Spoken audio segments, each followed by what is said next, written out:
وربنا يعدي الايام دي على خير، لان بجد بجد الواحد تعبان جدا، مش عارف يعمل ايه الفتره اللي جايه. لكن انا متفائل بالخير، وعارف ان ربنا مش بيقدر ليا غير كل خير.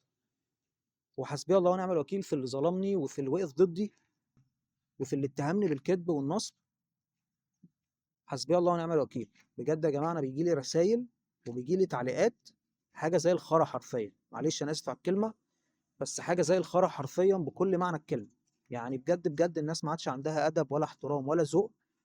وفي ناس حرفيا بكل معنى الكلمه، يعني دماغهم قذره ونفوسهم اقذر من دماغهم، فبيعملوا تعليقات زي الخرا وبيبعتوا رسائل زي الخرا. حسبي الله ونعم الوكيل. فالواحد مش محتاج اي حاجه من اي حد. يعني عاجبك المحتوى تمام، مش عاجبك المحتوى تمام، في كل الحالات كله تمام.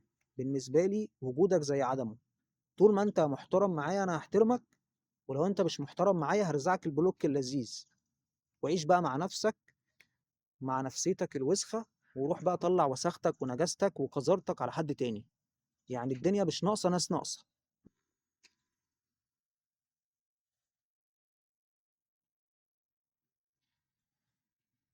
الدنيا مش ناقصه ناس ناقصه، فاهم قصدي؟ واعتبر الندل اجتنابه والناقص بناقص. اي حد شمال قطعه، اي حد ندل تجنبه، اي حد وحش اعتزله، اي حد مؤذي لازم تعتزل المؤذيين. اعتزل اي حد بيأذيك، ولو انت بتأذي نفسك فلازم تتعالج.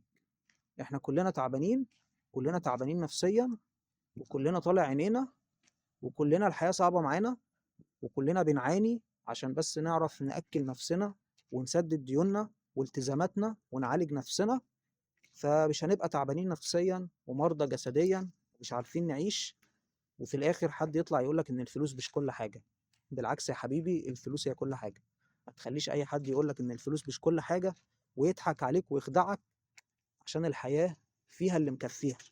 فاهم؟ انزل اشتغل واسعى واعمل فلوس يا جدع.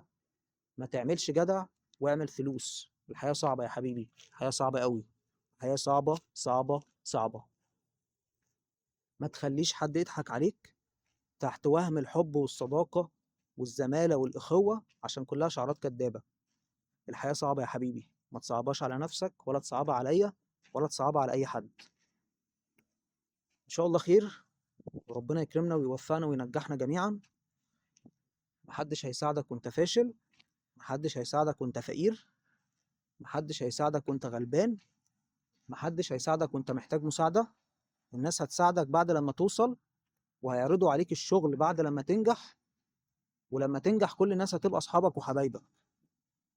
اما بقى وانت فاشل وانت فقير وانت معدوم، الناس كلها ايه؟ ضدك. الناس كلها بتحاربك، الناس كلها بتحط عليك، الناس كلها بتقدرك، الناس كلها بتقل منك، لانك فاشل معدوم فقير مديون تعبان مريض. وسيب القوس مفتوح. فريح دماغك من الناس وكبر مخك، حاول على قد ما تقدر ترضي ربنا، وفكك من الناس، وراعي ضميرك، وما تستناش اي حب ولا شفقة ولا مساعدة ولا سند من اي حد. وبس كده يا جماعة، خلصنا. سلام.